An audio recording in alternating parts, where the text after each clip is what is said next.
Thanks,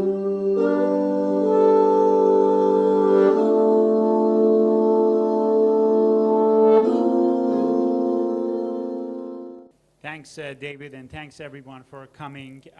Looking forward to share some updates with you. As David mentioned, my interest has always been data science, AI, but also build tools that people who do not have academic background in AI and data science have access to tools so they can use it to build creative platforms and mediums that are predictive, context-aware, and intelligent.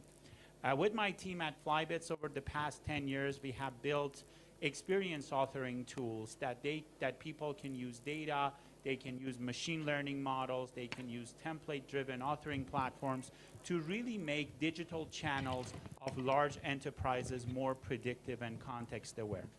But up until around a year ago, the experiences that we created were rendered on two-dimensional screens, especially mobile devices and web pages. Since about 6 months ago, we started to use our platform to really personalize the metaverse. We actually decided that the data that is feeding the metaverse is owned by us, not by big corporations, especially in the banking sector. With open banking coming up, we should own that data. And we are now using those protocols, allowing people to build the very first open banking platform in the metaverse.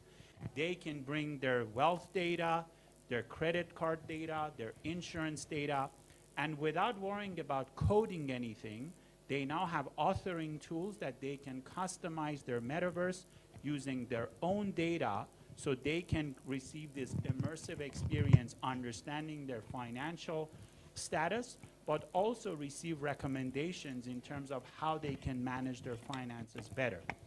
So today we are announcing the Open Dome, which is the first open banking metaverse engine that is built and connected to our Experience Studio platform. Just to give you a quick overview on how it works, this is what you're seeing on the screen.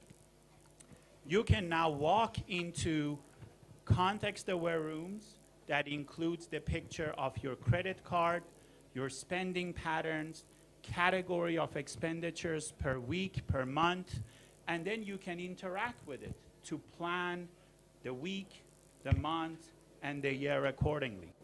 Some of these templated objects are based on AI, so it could predict your net worth for the future.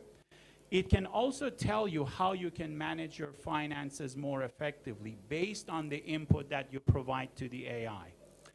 It also personalizes it for you. So for example, you can see the credit card offers that are relevant to you in that particular context. So if all of us go to this metaverse now, we will receive very different information based on our context. Also, you will be able to interact with interfaces such as information about your mortgage with the picture of your house, with how can you pay your mortgage faster and better, or how can you insure your car more effectively. None of these are being rendered passively. They are all algorithmic. They are all consent-driven using our policy engine. So the user is interconnecting to different financial repositories to create a unified fabric of experiences using metaverse. So over the past 6 months, our core engineers, our AI engineers, along with our new metaverse engineers, collaborated together to prove few key points. All companies can really have a metaverse. It doesn't need to be in public spheres.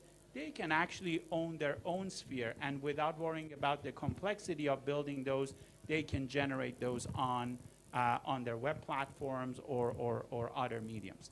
So I'm so happy that I could share this with you today. The big thing that I see as a potential for metaverse is that it interconnects a lot of disconnected industries together into one unified experience. So thanks again, and looking forward to the rest.